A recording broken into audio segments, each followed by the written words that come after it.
All right, to continue on with the idea of spirituality, what do people mean? What do different people mean when they discuss the concept of spirituality? And I've already laid out in previous videos the idea that some people who do not have a lot of spiritual experiences, mean morality, which is ethics, cosmology, which is a story about how the universe works that we can understand and relate to. So in the Judeo-Christian sense, that's good versus evil, God versus the devil, right versus wrong, light versus dark, all those stories. That's the cosmology. That's how you understand your word. That's what cosmology means. So we have ethics or morality, we have cosmology, we also have community. The idea that we're a group, that that we all have similar attributes. We all play by the same rules, we all read the same book, we all go to the same building, we all do the same things, and so we're a community. We're supposed to care about each other. And so now I've said that there are 5 things that actually, for those of you who have spiritual experiences and the spirit world is actually real to you, you have 5 different things, traditionally, that you mean when you talk about spirituality. And those are mysticism, animism, ancestor worship, shamanism, and sorcery. And by far, in the modern world, in the current manifestation of the world, the only one of these that is widely accepted when most people say spirituality, what they mean is they mean mysticism. Mysticism is only very peripheral in the Abrahamic religions, the Judeo-Christian religions. That we have Kabbalah, which is mystical Judaism. We have Sufism, which is mystical Islam. And in Christianity, we have sort of a stolen Kabbalah that kicks around in the fringes a little bit. It's not creative, it's not inventive. They totally stole it from Kabbalah.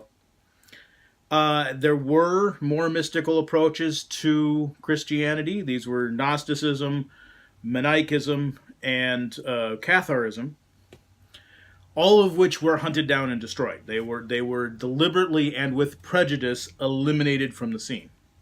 So a natural spirituality, a natural mysticism in Christianity was snuffed out, was blown away.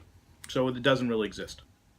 So we don't really have mysticism. But since the 50s, 60s, and actually going back a little bit more towards the teens, 19-teens, or late 1800s, we started to have books translated from Tibet and India and Persia start to come on the scene, and it awoken this idea that, hey, there's actual mysticism out there. There's actually concern for your own spirit.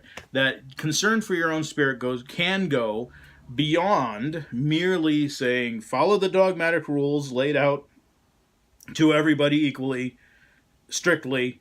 Follow these, and your spirit will take care of itself. You'll come out okay as long as you follow the rules.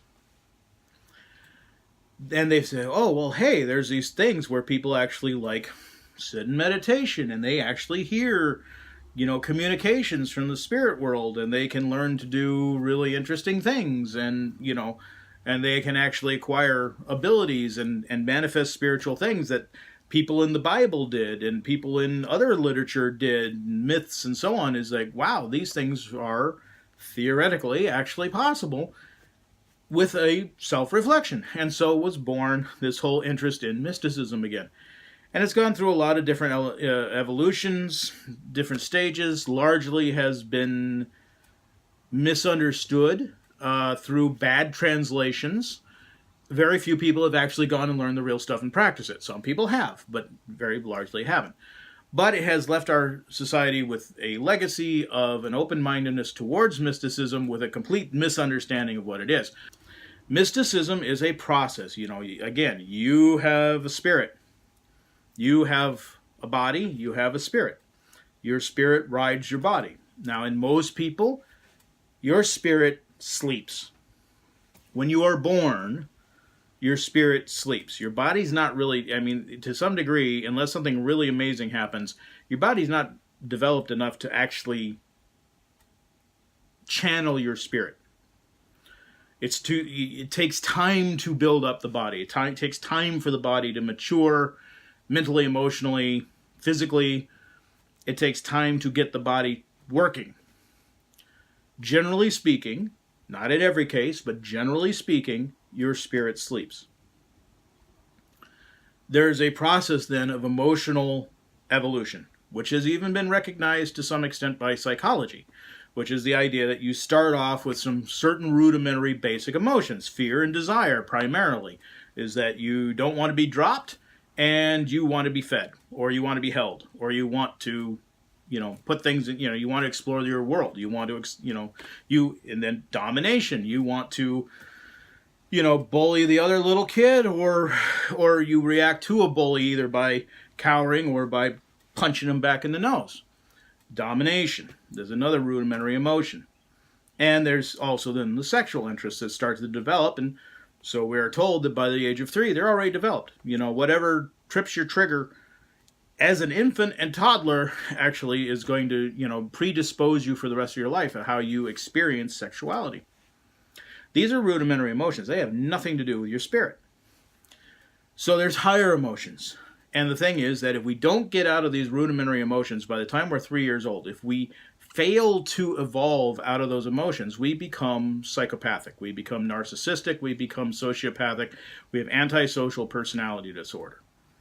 Which becomes very relevant because, as I'll tell you at some point, that is the model of narcissistic abuse, sociopathic abuse, it's psychopathic abuse.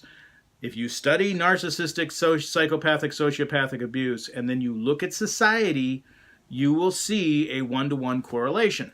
We live in a narcissistically abusive society. That's the basis of any imperial society, and we live in an imperial society. So our society hasn't grown out of those base emotions. The leaders have not grown out of the base emotions. The bankers, the corporate heads, and so on have not gone out of those base emotions. Even if they personally have, the structures have not. The structures actually mandate narcissistic behavior.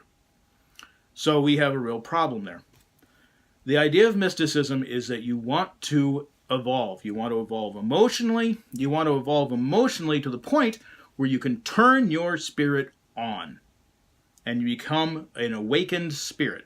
Which sounds grandiose, but it actually just means you can actually start working on spirit stuff. You can actually start interacting with the spirit world and trying to figure out what reality actually is. You can't do that until you turn your spirit on. You're dealing with your body. You're dealing with your body's emotions. You're dealing with community. You're dealing with society. So most religion is aimed at evolving into concepts like love. And the whole idea of love, that's not turning your spirit on. That's a human emotion. That's an evolution out of those base 4 emotions.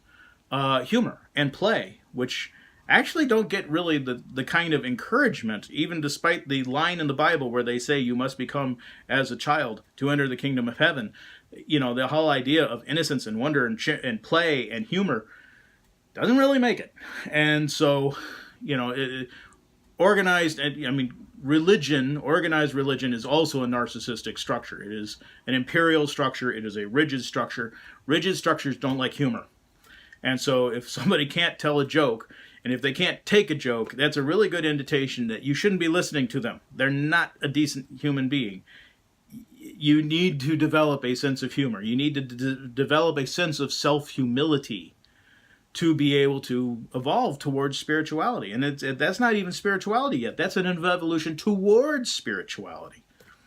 So love and humor and play and wonder and hope and curiosity, where wanting to understand the world is more important than the base desires. Our entire society, our entire organized religious structure is designed to pull us down into those lower emotions and keep us there, even while they're saying you're supposed to be up in these higher emotions. They tell you these rules that are supposed to get you there, and they totally don't get you there. And they keep you pulled down. They're setting impossibly high standards without actually giving you any means to meet those standards. This is yet again a form of narcissistic abuse. A narcissistic abuser sets impossibly high standards that you can never live up to and then demands you live up to them. This is a standard form of narcissistic abuse. This is what organized religion does. which is probably one of the reasons that you want to walk away from organized religion. If you really want to understand your relationship with organized religion, study narcissistic abuse. There's all kinds of excellent channels on YouTube and out there. There's all kinds of people who are really starting to put out the information about narcissistic abuse. It is probably the most important thing that anyone can learn. If you want to avoid being taken advantage of, because as you move into the other spiritual world, all these different people out there with different ideas, there's a lot of other narcissistic abusers just waiting to catch you. You know, these frauds that have this slick line of jive and jazz and bullshit, and they just waiting to grab a hold of you. You know, you came tumbling out of the church and they grabbed you before you hit the ground. The best way to protect yourself is to learn what it looks like, narcissistic abuse looks like. These people, frauds, spiritual frauds, are largely, not entirely, but almost, but largely narcissistic, and they engage in narcissistic abuse. So if you learn to detect it and you learn what to do about it, you will greatly protect yourself from narcissistic abuse, either organized or disorganized or trying to organize narcissistic abuse. And like I said, look for a sense of humor. There's no sense of humor, and look for the kind of sense of humor. Is it self-effacing or is it pointing and laughing? A sense of humor is a good indication that there's more evolution beyond the narcissistic. So learn about narcissism. What you're really looking for is an actual means of mental, emotional, personal, spiritual evolution. Now, it's worth knowing that that's what some people mean when they mean spirituality. That is not what everybody means when they talk about spirituality. This is by far what most people mean who have a spiritual relationship. They want to work on themselves, and they want to have the personal, emotional experiences within themselves. So that's worth bearing in mind.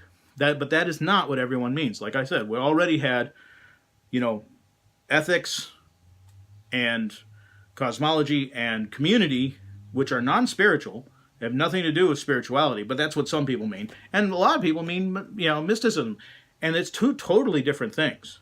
And they're totally at loggerheads. And so when someone says, I want to be spiritual, and they mean mystical, and someone else says, you can't be spiritual without being part of my club, which has this cosmology and this morality and so on, and is narcissistically abusive, this is why they butt heads. This is why there's such disagreement. Now, there's still 4 more areas, and these 4 more areas, people also mean these things too. They won't be fully satisfied without some element of these other 4 areas being addressed in their spirituality. So we actually find every one of these 5 areas echoed in some tiny fashion within organized religion. Organized religion addresses each one of these 5 areas in some tiny, degraded, insignificant way. They have limited the actual spirituality down to the minimum, including only what they need to keep the people coming through the door, and maximize the stranglehold on people. So next time we're going to talk, I think, about ancestor worship and the importance of remembering our ancestors and how that rolls into spirituality.